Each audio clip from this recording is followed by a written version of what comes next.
Friends, I hope you all are doing great. मैं उम्मीद करती हूँ आप सब खैरियत से हैं और आप सब कुशल मंगल है। आज मैं आपको एक छोटी सी स्टोरी सुनाना चाहती हूँ और वो बहुत काफ़ी इंस्पायरिंग है। तो स्टोरी ये है कि एक छोटा सा गांव होता है, उसमें एक ठाकुर साहब होते हैं। उन्हें एक दिन किसी किसान की ज़रूरत पड़ती है, तो वो एक किसान के घर जाते हैं और उसके घर संदेश देते हैं कि भाई आप हमारे घर आके मिलिए। तो किसान बड़ा खुश हो जाता है, अरे वाह, ठाकुर साहब के वहाँ जाना है।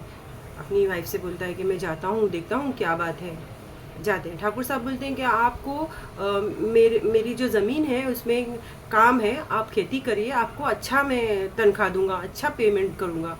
तो वो किसान बड़ा खुश हो जाता है, वो काम करता है, वो 1 साल काम करता है। तो ठाकुर साहब उसका कुछ भी पगार नहीं देते, सैलरी नहीं देते, कुछ उसको रिटर्न्स नहीं देते। हाँ दूंगा ना, हमेशा वादा करते हैं, हाँ दूंगा ना, अभी दूंगा तभी दूंगा करके वो किसान हर रोज़, हर 8 दिन में, हर 10 दिन में ठाकुर साहब के घर पहुंच जाता है कि ठाकुर साहब आप मुझे मेरी तनख्वाह दे दीजिए, मैंने इतना काम किया है, इतनी अच्छी फसलें उगाई हैं, इतना अच्छी खेती की है आपके लिए, मेरे भी बाल बच्चे हैं, मुझे भी पैसों की ज़रूरत है, आप प्लीज़ दे दीजिए। हाँ हाँ दूंगा ना, आप अगले हफ्ते आ जाइए, मैं आपका पूरा पैसा, साल भर का पैसा दे देता हूँ।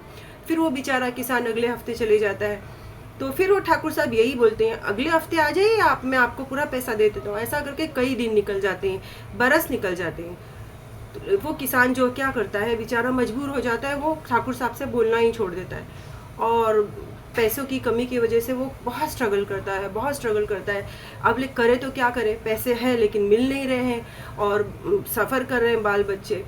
एक दिन वह ऐसे ही जाता रहता और ठाकुर साहब कहीं बाहर गए हुए होते हैं, लेकिन वो एक दिन आते समय कहीं दूर, खेत तो बड़े बड़े होते हैं गांव में और काफ़ी कहीं कहीं तो लोग आबादी ही नहीं होती, कोई कहीं दिखता ही नहीं है वो दूर दूर तक। तो ऐसे ही सिलसिले में ठाकुर साहब आते समय एक गड्ढे में गिर जाते हैं।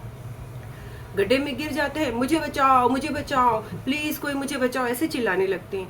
तो अब ये किसान वहाँ से गुजरते होते, जब वो देखते हैं कि ठाकुर साहब चिल्ला रहे, दौड़ के जाते हैं कि अरे मैं ठाकुर साहब को बचा लूँ। लेकिन जैसे ही वो गड्ढे के पास जाते हैं तो वो ठाकुर साहब के जो उनके फॉल्स प्रॉमिसेस याद आते हैं कि ये बंदा तो मैं इसको बचाऊँ, ये तो मुझे कई सालों से मुसीबत में डाल के रखा है, मैं कितना सफ़र कर रहा हूँ पैसों के लिए।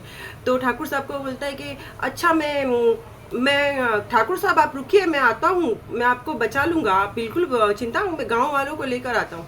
ऐसा करके वो किसान जो गए, लेकिन वो आते ही नहीं। दूसरे दिन आते हैं, अरे ठाकुर साहब मैं बुलाया था, ये वो आया नहीं, वो आते होंगे, मैं कल आता हूँ।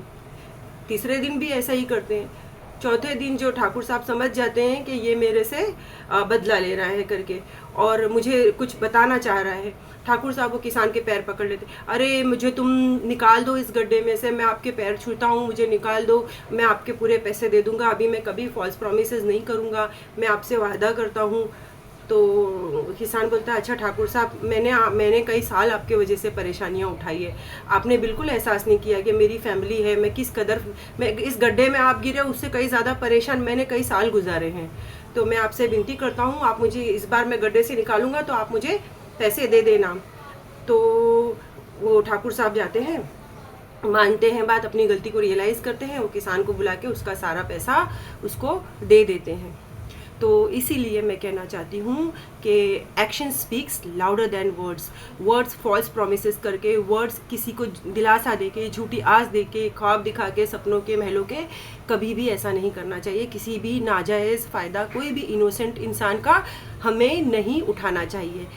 मैं उम्मीद करती हूँ आपको मेरी ये छोटी सी स्टोरी बड़ी अच्छी लगी हो और मुझे आप बताइए आपको ये स्टोरी कैसी लगी है।